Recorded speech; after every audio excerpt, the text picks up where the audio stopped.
କଥା ଆମ ପତାକାର, କଥା ଆମ ତ୍ରିରଙ୍ଗାର। ପତାକା ଏକ ମୁକ୍ତ ରାଷ୍ଟ୍ରର ପ୍ରତୀକ। ଦୁନିଆର ପ୍ରତ୍ୟେକ ମୁକ୍ତ ରାଷ୍ଟ୍ରଙ୍କର ନିଜସ୍ୱ ପତାକା ଅଛି। ଗୋଟିଏ ପତାକା ହିଁ ବୟାନ କରେ ସେ ଏକ ମୁକ୍ତ ଏବଂ ସ୍ୱତନ୍ତ୍ର ଦେଶ। 15 ଅଗଷ୍ଟ 1947ରେ ବ୍ରିଟିଶ ମାନଙ୍କଠାରୁ ଭାରତ ସ୍ୱାଧୀନତା ପାଇବାର କିଛି ଦିନ ପୂର୍ବରୁ ଅର୍ଥାତ୍ 22 ଜୁଲାଇ 1947ରେ ଅନୁଷ୍ଠିତ ଏକ ସଂସ୍ଥାପନା ବୈଠକରେ ଅନେକ ରାଜନୈତିକ ଏବଂ ଜାତୀୟ ବିକାଶ ତଥା ସମୟର ଆଭିମୁଖ୍ୟର ନିଷ୍ପତ୍ତି ଆଧାରରେ ଭାରତର ଜାତୀୟ ପତାକା ଗ୍ରହଣ କରାଯାଇଥିଲା, ଯାହା ମାଧ୍ୟମରେ ଜାତୀୟ ପତାକା 3ଟି ରଙ୍ଗ ବିଶିଷ୍ଟ ବା ତ୍ରିରଙ୍ଗାରେ ପରିଣତ ହେଲା, ଯାହା ଆମେ ବର୍ତ୍ତମାନ ବ୍ୟବହାର କରୁଛନ୍ତି। ତେବେ ଏହି ଜାତୀୟ ପତାକାର ଜୟଯାତ୍ରା 1906 ମସିହାରେ ଆରମ୍ଭ ହୋଇସାରିଥିଲା। ଜାତୀୟ ସ୍ୱାଧୀନତା ସଂଗ୍ରାମ ସମୟରେ ଅଣଆନୁଷ୍ଠାନିକ ଭାବରେ ଜାତୀୟ ପତାକାର ଏକ ରୂପକ ପ୍ରଥମେ ସ୍ୱୀକୃତି ପାଇଥିଲା। ଭାରତର କଲିକତାରେ 7 ଅଗଷ୍ଟ 1906 ମସିହାରେ ପ୍ରଥମ ପତାକା ଉତ୍ତୋଳନ କରାଯାଇଥିଲା ଏବଂ ସେହି ସମୟରେ ପତାକାଟି ଲାଲ, ହଳଦିଆ ଏବଂ ସବୁଜ ରଙ୍ଗର 3ଟି ଭୂ ସମାନ୍ତରାଳ ରେଖାଚିତ୍ର ହୋଇ ସେଥିରେ ବନ୍ଦେ ମାତରମ୍ ଲେଖାଯାଇଥିଲା।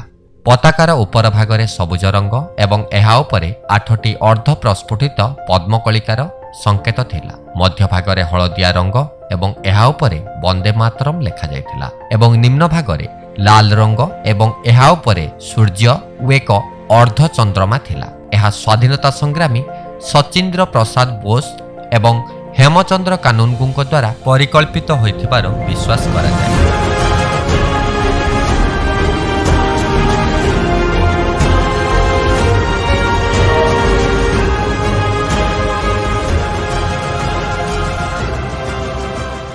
ଉଣେଇଶହ 7 ମସିହାରେ ମାଡାମ କାମା ଏବଂ ତାଙ୍କ ଦଳ ନିର୍ବାଚିତ ବିପ୍ଳବୀଙ୍କ ଦ୍ୱାରା ପ୍ୟାରିସରେ ଦ୍ୱିତୀୟ ପତାକା ଉତ୍ତୋଳନ କରାଯାଇଥିଲା, ଯେଉଁଥିରେ ପ୍ରଥମ ପତାକାର ରଙ୍ଗ ଓ ଚିହ୍ନକୁ ପରିବର୍ତ୍ତନ କରାଯାଇଥିଲା। ପତାକାର ଉପର ଭାଗର ରଙ୍ଗ କମଳା, ତଳ ଭାଗର ରଙ୍ଗ ସବୁଜ ରଖାଯାଇଥିବା ବେଳେ ଉପର ଭାଗର ପଦ୍ମଫୁଲ ସଂକେତକୁ ବଦଳାଇ କେବଳ 8ଟି ତାରକା ଚିହ୍ନ କରାଯାଇଥିଲା ଏବଂ ନିମ୍ନ ଭାଗର ବାମ ପାର୍ଶ୍ୱରେ ସୂର୍ଯ୍ୟ ଓ ଦକ୍ଷିଣ ପାର୍ଶ୍ୱରେ ଅର୍ଦ୍ଧଚନ୍ଦ୍ର ସହିତ ଏକ ତାରକା ଚିହ୍ନର ସଂକେତ ବ୍ୟବହାର କରାଯାଇଥିଲା। ପତାକାର ମଧ୍ୟଭାଗ ଅପରିବର୍ତ୍ତିତ ରହିଥିଲା। ଡକ୍ଟର ଅନୀ ବେସାନ୍ତ ଏବଂ ଲୋକମାନ୍ୟ ତିଲକଙ୍କର ହୋମ୍ ରୋଲ୍ ଆନ୍ଦୋଳନ ସମୟରେ ତୃତୀୟ ପତାକା ଉତ୍ତୋଳନ କରାଯାଇଥିଲା।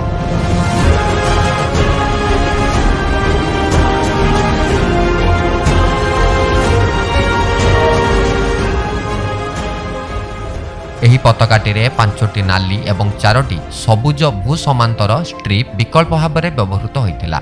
7ଟି ପଟିର ଉପର ତଳ ସଂରଚନାରେ 7ଟି ତାରକା ଥିଲା। ପତାକାଟିର ଦକ୍ଷିଣ ଉପର ଭାଗରେ ଏକ ଅର୍ଦ୍ଧଚନ୍ଦ୍ର ସହ ତାରକା ଏବଂ ଏକ କ୍ରସେଣ୍ଟ ଥିଲା, ଯାହା ପତାକାର ଗୋଟାଏ କୋଣକୁ ଦଖଲ କରିଥିବା ବେଳେ ଉପର ବାମ କୋଣଟି ବ୍ରିଟେନର ୟୁନିୟନ ଜ୍ୟାକ୍ ନେଇଥିଲା।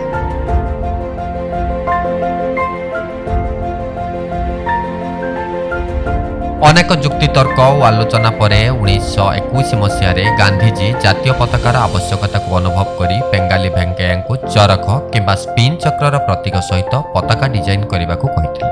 1921 ମସିହାରେ ବିଜୟୱାଡ଼ାଠାରେ ସାକ୍ଷାତ ହୋଇଥିବା ଅଲ୍ ଇଣ୍ଡିଆ କଂଗ୍ରେସ କମିଟିର ଅଧିବେଶନରେ ଭେଙ୍କୟା ଏହି ପତାକା ଉପସ୍ଥାପନ କରିଥିଲେ, ଯାହା 2ଟି ରଙ୍ଗରେ ତିଆରି ହୋଇଥିଲା।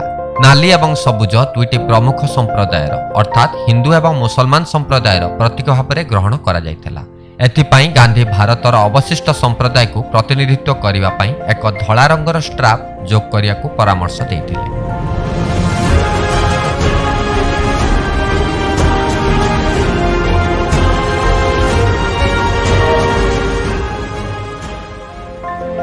କିଛି ପରିବର୍ତ୍ତନ ପରେ 1931ରେ ଜାତୀୟ ପତାକା ଗ୍ରହଣ କରାଯାଇଥିଲା।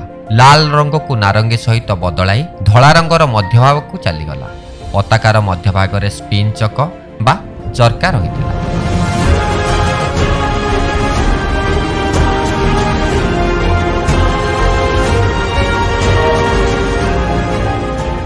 ସ୍ୱାଧୀନ ଭାରତର ଜାତୀୟ ପତାକା ମୁଖ୍ୟତଃ 1931ରେ ଥିବା ପତାକା ସହିତ ସମାନ ଥିଲା।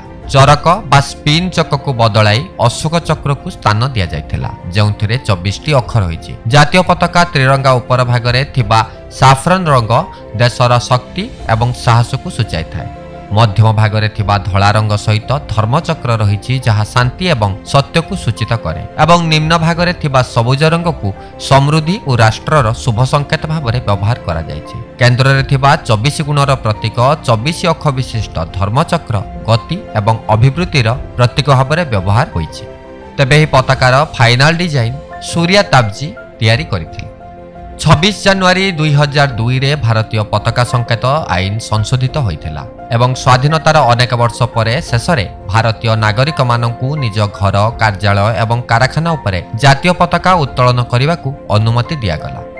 2002 मसीहा जनवरी 26 तारिख ठारू भारतीय माने गर्वर सहित जेकोसी ठारे एवं जेकोसी समय रे जातीय पताका प्रदर्शन करि आसुछन्ति। तिरंगा प्रति कोनोसी असम्मान न हेबा पई फ्लैग कोड रो नियमावली पालन करा जाय। आज सारा देश पालन करुछि 75तम स्वाधीनता दिवस। एही 75तम भारतीय स्वाधीनता दिवस रे आपण माननकु समस्तनकु बहुत सारा शुभेच्छा एवं अभिनंदन। आपण माने देखुछन्ति द गाइड लोकमानंकर लोकमानंक पई।